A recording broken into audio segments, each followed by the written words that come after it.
Everybody, it's your boy Captain Hunter coming at you again. Where I gotta sit? Coming at you again. Thank you so much for taking the time out of your busy schedule to check out this particular video.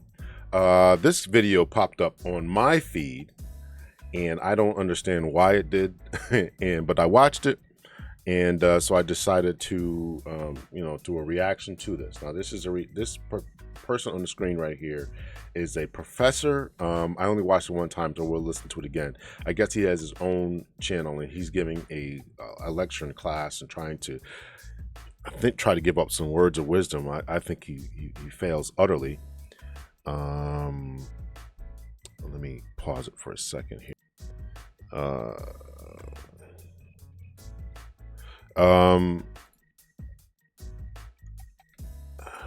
We are going to have to do some math here, so I wanted to pull up a calculator here and try to give some all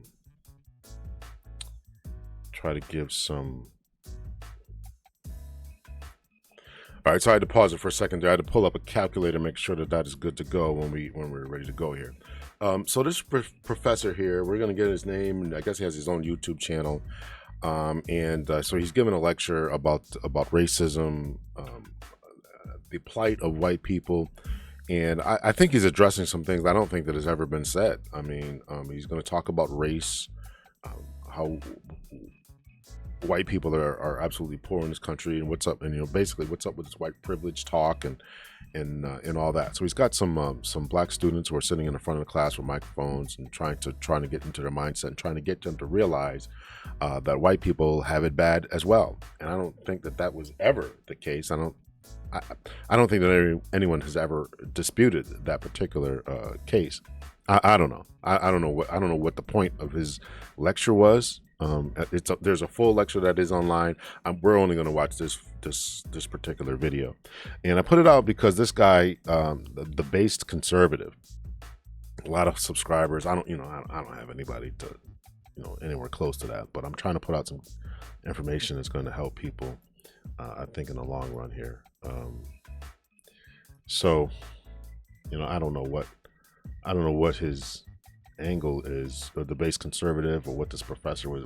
I don't know what either one of them is talking about, but we're going to get into it here. So let's listen to what they have to say, and then I'm going to break down some of the numbers that they put up on screen here, so we can take a look at and see what's going on.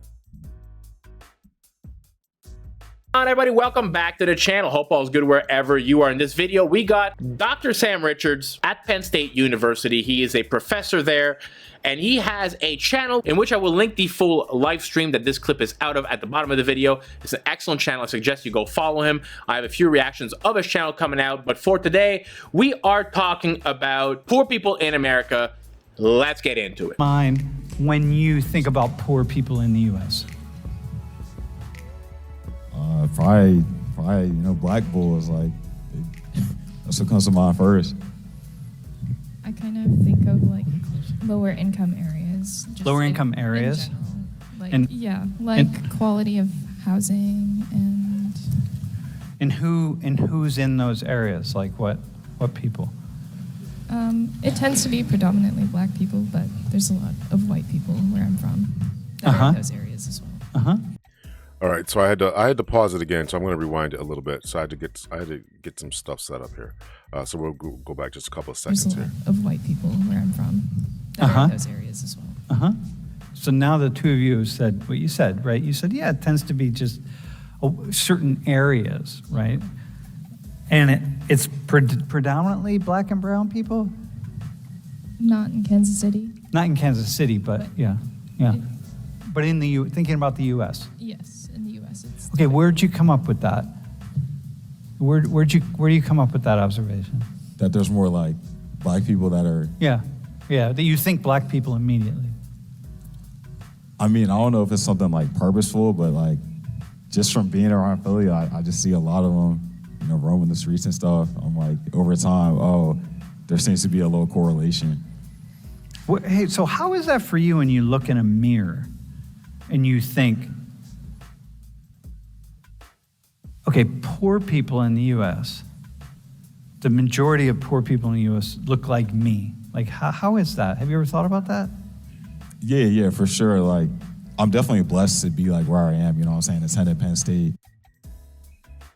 No offense, but if you still think stocks, real estate, or crypto are the best passive income investments in Penn State, but yeah, it makes me think like I could be out there as well with them if I like go down the wrong path or something happens down the line.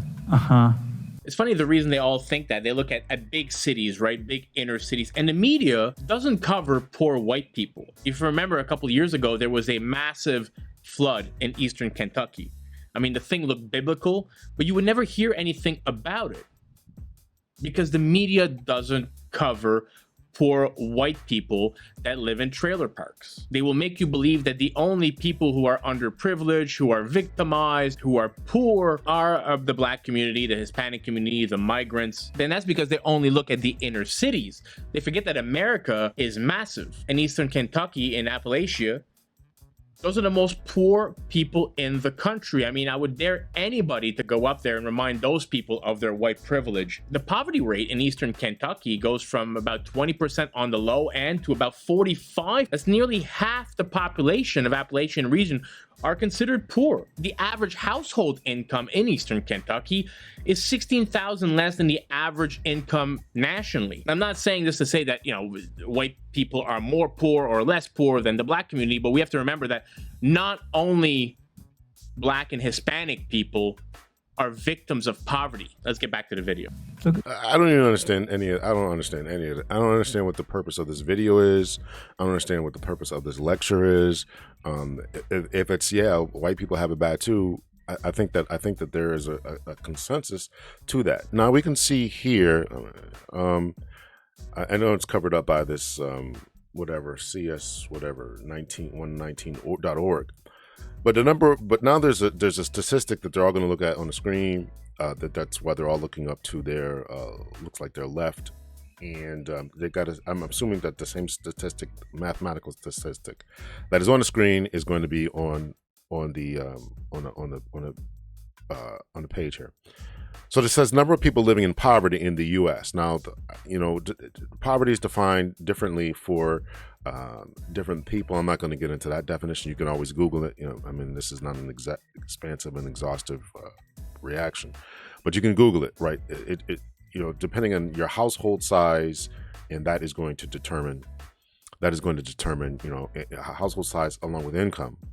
That's going to determine your poverty level. Now, the reason I want to cover this, the reason I want to talk about this is because I am gearing up to teach, as I record this next week, as a matter of fact, I'm gearing up to teach an advanced criminology class, and soon I will be teaching some forensic psychology classes. And so therefore, that's why I wanted to do this. And I'm probably going to make sure my students watch this, because all the theories about criminology, why do people commit crime, center around poverty and upbringing and biology. Poverty, biology, upbringing. Three main types of information that people are looking at when they talk about or they think about criminology. So what I wanted to go over is some basic data and statistics. Now he has on his board here, or on the channel here, there's some information here. You can see number of people living in poverty in the U.S. 2020 and some basic statistics. So I wanted to go over this and also come back on the board in a second here. So we're going to go over some basic stuff here. We're going to take a look at, some basic stuff here. Let's see, we'll do this. Okay. So you can see this, I'm assuming here. So you can see this is coming from the census.gov quick facts. Census.gov quick facts, that's here. I wanted to go over some numbers here. So we can see the population estimates of July 1st, 2023, 334 million. I'm going to round these up. We'll call that 335 million. I'm going to round these up. And population census, so you can see in April 2021, 331 million. Age and sex. Okay, so here it gets interesting. White alone percent, 75%. But this, I'm going to use this number down here. White alone, not Hispanic or Latino percent, 58.9. We'll call it 59%, or almost 60.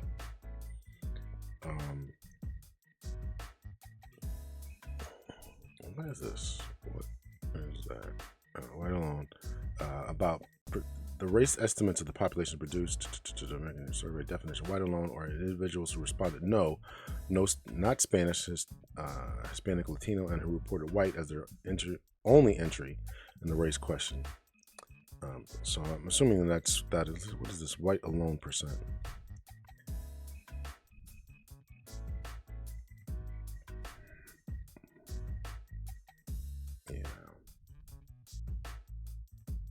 Yeah, so that's the number we're going to use, white alone. I don't know what they're using as a definition here. This person having origins, many peoples of Europe, Middle East, or North Africa. It includes people who indicate their race is white or report responses such as German, Irish, English, Italian, Lebanese, and Egyptian. The category also includes groups such as Polish, French, Iranian, Slavic, Cajun, Chaldean, etc. So we're going to use to eliminate all those people, we're going to use this bottom number, this 58.9. Can you even see it? I don't know if you can see it. This number here, 58.9%. We're going to use that number right there. That's the number we're going to use, white alone, not Hispanic or Latino.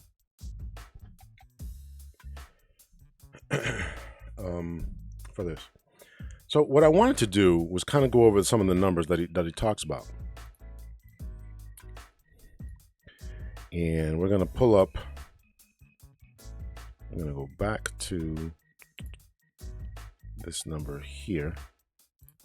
We're going to go back to this here, and we're going to take a look at these people who are living in poverty. Now, poverty, forgive me if I discussed this already, but poverty is defined differently. I'm not going to go. This is a quick survey here, quick search. Poverty is that which is combination of persons in household plus annual income, combined annual income for a household. So a family of four, mother, father, couple of kids, could be in poverty, and I don't know the exact number off the top of my head, but let's just say it's like $28,000 a year combined income. So that could be what it is. You can always Google. It's going to change. Family of five, family of three, family, family or person of one. How much does that cost for persons to be in poverty? Now that number, even though that's what the government says poverty is, doesn't mean that a person who's got one person, he's got a family, lives by himself, making $25,000 a year. That person is effectively in poverty, right? Probably more than likely can't go on vacation. If they have a car, if it breaks down, they probably can't afford to get it fixed. Very limited in the amount of food they can buy. No real luxuries. Can't really do anything else. So that's what all that entails there. Why is this not? Why is that not there? Some things have changed because I had some technical difficulties here. So anyway, so we're going to pull up the calculator here. We're going to run through some numbers, right? We're going to run through some numbers and take a look at what exactly are we talking about when we're talking about this type of stuff, right? So 60%, remember that was the number that we're going to use, 60 or 59%. 59%. What is 59% of 335 million? So 335 million. I'm going to multiply that times 0.59, or really times 0.6. We'll get this number, right? 197. This is the number of white people who do not claim some Latino or Hispanic heritage. This is what the number is in the United States: 197.6 million people. Right now, if we take that number, 197.65 million people, we divide this number, right? 15.9 million. We'll call it 16 million. We'll call it 16 million. 16 million. Divide that by 1,976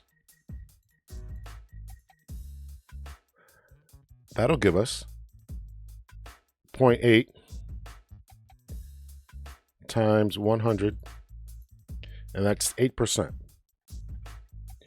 So out of that 8% of the complete white population, according to his numbers here, 15.9 million, 8%, almost 8.1% of white people are living in poverty, however that's defined. Different numbers, different families, different family sizes, but that's how that's defined. So there's 8% of that population. So that's the percentage point, 8%. So now let's take a look at the white population, the black population. So the black population, if we go back to the quick facts,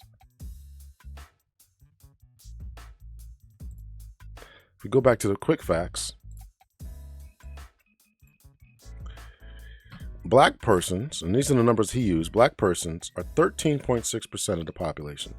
13.6% of the population. So we pull up our handy dandy calculator again, and we get, let's see, clear this out here. So let's see, 335 million, right? We're doing rough estimates here. Multiply that by 13.6%, and we get 45.56 million, right? 45,560,000. So that's what we get for right there. So now that's what 13% of that is. So, but now there's what is the number that he had for black people in living in poverty? 8.4 million, right? 8.4 million. Multiply this times, wait, I'm sorry. That's not multiply. It's, let's see. So we'll take 8.4 million, and we'll multiply that, or we'll divide that actually by that 6 million, something like that. And that gives us 0.18, multiply that times 100, and this will give us the percentage, 18 million. So, and you can see all the numbers that I did on the side of the screen here, right? You can see all the numbers all over here. You can see all the numbers I did. So, why he's talking about this, and we're gonna go through this, right? So you can take a screenshot of that and write this number down or whatever. But this is the numbers that he gave us, or that is represented over here. Now, you know, it's obviously a much lesser percentage. So what he's gone on about, what this professor has gone on about, is trying to say that there's a lot of white people, and you're going to hear this rhetoric that's about to come up. There's a lot of white people, right, living in poverty. A lot of white people, right? What does that do to you? How do you think about that? What goes to your mind when you're talking about this 15.9, almost 16 million people living in poverty, right? There's a lot of people living in poverty, but not statistically. There's only 8% of that. Only 8% of the white population are living in poverty, and 18% of the black population is living in poverty. So, you know, why he's doing this as a college professor, why he's saying this stuff, I don't understand it, right? I don't understand why he's doing it. And this guy, the base conservative, to be picking up on this and trying to present this like this is some profound stuff. And if you read through the comments section, down here, right, you'll be able to see all the stuff that people were saying, and, you know, all the kind of stuff, right? You know, this is crazy, poverty is this, it's all this stuff, all right. So let's get into what they were saying. You can listen to it for yourself. In poverty in the U.S., right? So there are more black and brown people than white people, right? But look at the numbers, right? So Isaiah, you and look at this number here. You know, how many American Indian, or I'm assuming that means Native American. That's not very sensitive. But there's three. How many of them are actually left? Number one. and there's 3.2 million of them living in poverty. Percentages. You said that, yeah, mostly black people, right? Yeah. Okay, so now what do you think? Well, this is obviously a young kid, but he should still be thinking the same thing. He should still be thinking the same thing. Based on the concentration, right? There's a smaller population, but there's a smaller population overall, but a larger percentage of them are actually living in poverty. So his perceptions of what he's thinking about are not inaccurate, but we'll hear what he has to say. I mean, like I said, that was just from my observation. No, I got you. Yeah. No, but it's not just an observation. It's like what you walk around with in your mind, right? When you think, because when you think poverty, think poor people. Like if in your mind, anytime anyone says something about poor people, you think black people, it's like, okay, hang on, that's big, that's really important. So. And statistically, he's not incorrect. What's this say? Like what yeah. It's enlightening, man. Like it's cool to see a stat like that. Because there's like a lot of white Americans that are also poor as well. Yeah, but so what's cool? Like what makes it cool? Like what's good about seeing that, or what's kind of beneficial about seeing that? It changed my perspective. How so? I didn't know that there were that many like white poor Americans living in the U.S. Emily, how about you? I think that I've like lived in like several different class areas. Different areas, yeah. So, like when I was in the lower class area, when I was younger, I was like the only black kid there. So, in the lower class area, you were the only black kid. Yeah. So in other words, she grew up in the societies. So this is not surprising to her because she's seen in poor people, she's seen them in all different races, shades, colors, creeds, whatever, all living together in these different places. So this is this is what it is. And but the other guy, he really couldn't articulate himself that well, but he wasn't saying it's cool that the white people are in this, but it was just eye-opening and revealing to him concerning how many people were living in poverty. And again, I think this is a disingenuous method for this instructor to be doing what he's doing, given that it's not encapsulating the percentages, right? Again, I went over that. Black people are a smaller population, but overrepresented in this statistics of poverty. And the truth be told, black people are overrepresented in multiple of these categories: incarceration rates, out of wedlock birth rates, STI rates, morbidity rates, obesity rates. I mean, you name the category, black people, particularly of those that are negative, black people, unfortunately, are leading this type of thing, are leading in many of these categories. So we're trying to do some of that. Divorce and marriage rates, all these different types of rates, right? So black male between the ages of 18 to 25 homicide or death rates, homicides or whatever, all this type of stuff. And again, this interests me because as a fellow academic, right, I'm going to be teaching a class about criminology.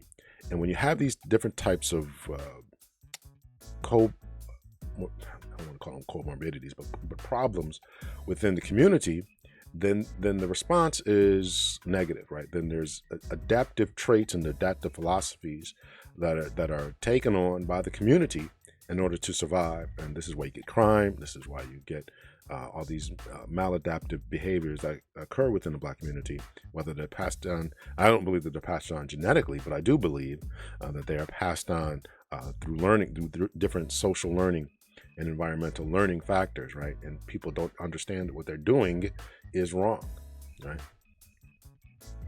Take, for example, Michael Vick, the former NFL player who was convicted of dogfighting, and which people have not forgiven him for years later. When he talked about his his situation, he didn't even understand that this was a problem. He didn't fight dogs. I know that may be hard for people to not understand, but if you grew up in the environment where this is all you've seen and no one has told you a better way, no one has shown you a better way, then you adopt that particular way and you think that it's okay because everybody around me is doing it. So a lot of times people who are living in these types of impoverished communities have adapted traits that the rest of the world looks at as being maladaptive and being negative. And you're just like, man, this is just a Tuesday to me. This is just a Wednesday. I mean, this is how everybody where I act comes from, right? And they don't understand that there is a better way and there's a brighter path, right? So let's get back to this. So for a year, you're like, okay, Yeah. this is not. So yeah, it's kind of not surprising to me, but also Okay. like my area is more predominantly white. More predominantly white, right? We're not talking about East St. Louis, for example. Yeah. Yeah. So, Isaiah, what would you say to the white people? Like, I mean, because you're not the only one, right? I mean, I know that most people are going to think black people and brown people when they think poverty. So, what would you say to lower class or white people who are in poverty? Like, what would you say to them? Like, that people just get disregarded. Look, being poor is a horrible, horrible thing. If you're really poor, dirt poor, like those people in the Appalachian region, like a lot of the families in the inner city, the fatherless homes that we talk about in this channel all the time, it's very hard to get yourself out of absolute poverty. I'm not saying it can't be done. It has been done. I think the most famous person from like an Appalachian region in eastern Kentucky was Miley Cyrus's dad. What's his name? Billy Ray Cyrus. He was from there. Like, it can happen. You can make it out of poor areas. But it's not easy. I'm not somebody who really believes in white privilege at all, but I do believe that there's a privilege out there, and there's a privilege that I think is coming from a family that instills good moral values onto you, a family that has both a mom and a dad at home. Not coming from a fatherless home is a massive privilege. If you just look at the statistics of high school dropouts, teen pregnancy, poverty, incarceration, that's privilege in my opinion, and has nothing to do with the color of your skin. Like Sam Richards is saying here, what would you say to these poor white people? Exactly. Would you go to a trailer park and remind these people of their white privilege? Probably not. Let's get back to it. You know, Like in what? So you talked about getting yourself out of poverty. These people can get themselves out of poverty. Billy Ray Cyrus, who used his musical talents to get himself out, but there's got to be dozens of other people who can and have made it out. You finish high school, you get an education, you go to college, you develop a trade, you stay away from the negative influences, stay off of drugs, whatever that's meth or crack or cocaine, stay away from selling it, and try to make something of yourself. You can make it. Join the military. One of the best ways to get out, right? You're in this environment. You join the military. My son, when he joined the Air Force, he talked about it, right? He would call home, be like, "Yo, Dad, I didn't realize how good I had it. These guys don't know how to do this. They don't know how to do that. You know, this, that, and the other." And so, yeah. So I'm not disagreeing that having a father or two-parent home is certainly a plus. Two-parent home is certainly a plus. But that doesn't mean just because you're in East St. Louis or Eastern Kentucky or wherever they're talking about, or West Virginia, or you're a white person in the trailer park somewhere, that you can't make it out. Whether you're a white person in the trailer park or whether you're a black person in the ghetto, you can make it out of the circumstances. You just need to be shown a different way and stay away from the negative aspects. Stay off of drugs, stay away from selling drugs, stay away from any type of alcoholic beverages, particularly in excess. Stay away from all types of negative influences that would try to get you to go down a wrong path. Don't have any children out of wedlock. And have a sense of purpose to do something with your life. Go to college, get a CDL, learn how to drive, tractor trailers, open up a business, a barbershop, do something, start a lawn care business, do something in order to make yourself, and you will succeed. You will succeed. You have to be trying to fail in order not to go anywhere. Context, like. yeah. Well, I don't know, just whatever. Like, how would it be to be poor and white and have no one thinking that you're?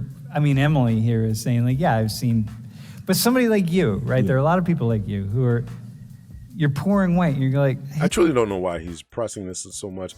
Is it that we don't think that there are white people in the world? Again, yes, we know that there are poor white people in the world. We know that these people exist in, when they took away the coal mines, when they closed many of them down, or when they shipped the jobs overseas. It wasn't just black people who were left impoverished in the creation of the ghettos, etc., because the factories had abandoned them. It was white people as well. Yeah, okay, we get that. We understand. I mean, maybe he needs to tell that to these students. Maybe they're not aware of that, or maybe they don't understand that this is the point. But this black conservative, based conservative here, is trying to paint the picture as if everybody thinks that white people aren't poor. I mean, I don't know anyone who's ever said that. But again, in comparison to the amount of poor black people, based on the systemic problems, systemic items that the government took, the steps that they took, right? The lack of the Homestead Act that black people were denied from, FHA loans, redlining, block busting, all this different type of stuff that was done to black people, and we still only, out of those people, we still have only 18% living in what the government would consider poverty, which is probably, you got to move up a few percentage points or dollar points. Dollars in order to really get what's really the American dream here, in some sense, at least being able to take a vacation or buy a home, right? How many kids nowadays can't even buy a home? Another story here. But anyway, so this is I don't why this professor is harping on this, why this base conservative put this out. I don't know. I don't know. We can see there are poor white people living in America. Okay, what do we all do about it, right? Our fight should not be against black people against white people. I think we understand that. We're not the ones, the poor white person living in Appalachia, living in whatever, East St. Louis or whatever, or Eastern Kentucky, wherever that is not the people, are not the people who are controlling the banks, controlling the stock market, controlling the economics of the country. So stop pointing the finger at those people, and let's recognize, where the poverty comes from, the shipping of jobs overseas and the inflation rates and all this kind of stuff, right? Let's target those people in our voting process, right? hey, man. Yeah, like I definitely feel a certain way because like none of the focus would be on me. Like so it'd be bad. Like I wouldn't feel great about it for sure. Yeah. Do you know why you might do things like vote for Trump? Yeah, I mean... Or vote for politicians who are saying like, hey, poor white people, you need to like, you've been shit on for a long time and like, you need to... Yeah, I could see like, why a poor white person would do that, yeah. Most people in, say, like the KKK, that are still in these white supremacist groups and stuff, they're all poor, man. They're not rich, you know what I mean? They're not wealthy. They're not living in state college. So can you imagine, you know what I mean? To say, what do they think about you? It's like, here's another black guy in Penn State, two black people at Penn State. Like, yeah, you all are getting all these opportunities. And what about me, man? Hey, they feel bad. They feel bad, man. So here's another thing that I want to pull up here. Let's look at Penn State, right? So he says, "Oh, I'm a poor black, right?" It's almost like I don't know if he's trying to say that they should be targeting black people or white people should feel some type of way about this, but I'm not really sure. But if you look at Penn State's demographics here, right? So Penn State, let's see, 2019 enrolled students 91,427. And the 81% of those are full time. And then let me see here. I had pulled this up before. So this is Penn State undergrad admissions, right? African Americans are 6.3% of that 91,000 that I read off, or whatever. Actually, let's see what this says. Total applications, first year students, first year applicants. University Park. I want to get the number of people. Admission statistics. 2028. Mental profile. Academic scale. First year applicants. International students. First year evaluation. Transfer students. Penn State body statistics, 73,000. Total undergrads, university-wide, 73.25. That's the enrollment. 45% of those are female, 54% undergrads, university-wide. Wow, that's a big number for talking about all the guys who aren't going to college. That's a big number, 54% compared to 45%. Residency, race, ethnicity, 6.3 of that 73,000 are black people. White people, 62%, right? Almost in line with the national average, with the percentage wide, white people are still where they should be, and black people are not where they should be in comparison to Penn State. So, what does oh man, it's almost like the professor is saying, oh man, what are you doing here? A white person might be looking at a black person. Oh, you look at you're sitting there, but he's still statistically still behind. Statistically, there's still more white people, just a little bit, 1 percentage point or so, 1.5 percentage point or so above what the average is. So this is not any type of crazy thing. So to say is that they are out of league and shouldn't be there, or black people are certainly overrepresented, and we're getting a bunch of handouts and all this kind of stuff, right? It just isn't true, right? It just isn't true. And why he's going down this road here, I don't know. I don't really understand, why he would press this, honestly.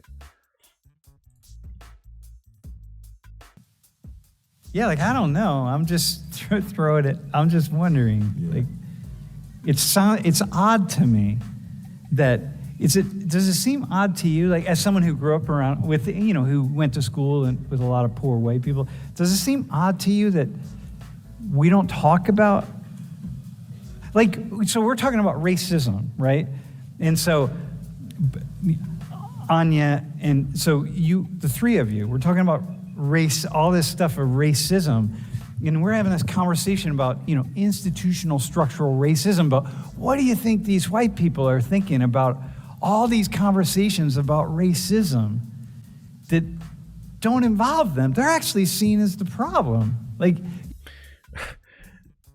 And so anybody who would watch this and think that institutional racism is the problem, institutional racism is the problem when people who are higher up in these different positions, government policy making positions or in institutional positions, are deliberately keeping anyone out who is not of the correct hue, should really understand what is going on. Black people are still not represented to this way. Institutional racism against white people would say, man, if there was 15 or 20% of black people within this university, then they would have then they could say something. But it's only 6.3%, right? So then you get in the line with the Harvard and North Carolina Supreme Court decision that outlawed affirmative action within these state schools or any schools that receive government aid. So this what he's talking about here. I'm not clear. So if you're a white person, if you think that you're being held back by black people, it's incorrect. And you're still statistically lower in poverty. So, I'm not exactly sure. I'm not catching the whole lecture. I'm just basing this on this few moments clip. I think there is a longer lecture that can be watched online to get the full context of what he's trying to say here, but it's certainly not clear in this clip that's coming through. Y'all white people got so many advantages, and you 15.9 million white people with all your advantages, and what would you say to them? Tell them about racism now. Tell those white people about all the racism that exists, that the two of you experiencing, that you're going to experience in your lives. Systematically? Oh, whatever. I don't know. Any kind of racism. I won't even define it. I would say that one advantage that they have would be something like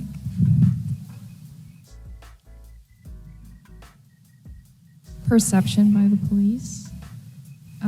Perception by the police. Okay. Because that's something that comes up a lot. Okay. How often? I can't really say how often, but there's like numerous cases where a black individual is like profiled because Okay. they were like walking downtown with their hands in a hoodie, and there was like, Okay. you know, All right. What else? Mentioned again, the reason they don't talk about it, about poor white people, is that doesn't get any click. The media loves talking about white supremacy, and if you start talking about poor white people, that narrative kind of goes away. But listen, statistics don't lie. The black community got 16%, or maybe it's 14% now, I think the numbers are, of the American population committing over 50% of the crime, and over 65%. That's incorrect too. Let me just rewind and make sure I heard what he said. Let's rewind that. Mentioned again, the reason they don't talk about it, about poor white people, is that doesn't get any click. The media loves talking about white supremacy, and if you start talking about poor white people, that narrative kind of goes away. But listen, statistics don't lie. The black community got 16%, or maybe it's 14% now, I think the numbers are, of the American population committing over 50% of the crime, and over all 14% of the American population. That's what he said. Maybe he's misspeaking, but it's 14% of the American population is the black community. I'm assuming he's saying all of us are committing 50% of the crime. All 14% of us, all 45 million of us. All right, so I think I've proven that this guy is, and he's going to go on. If you listen to the rest of this, we're not going to listen to the rest of this foolishness. He's going to go on and talk about that. Yeah, I got friends who are black. You know, that whole narrative there. So listen, you know, I'm disappointed in both of these people, but you know, people who listen to this, right? 67,000 people and are commented, and I don't know if I came across anyone who was actually pushing back against what he was saying, but this is the echo chamber that we sometimes live in. I'm going to at this guy so you can take a look at this and get your numbers straight. All 45 million black people are not committing 50% of the crime. So it's not all of us. It's a certain segment of the population who are committing. I don't even think it's 50% of the crime. Maybe we'll take a look at that. Let's see. Hold on here. Yeah, so here he is saying this crazy stuff, right? So this is arrest by ethnicity. This is not even what I wanted. I wanted the crime rates.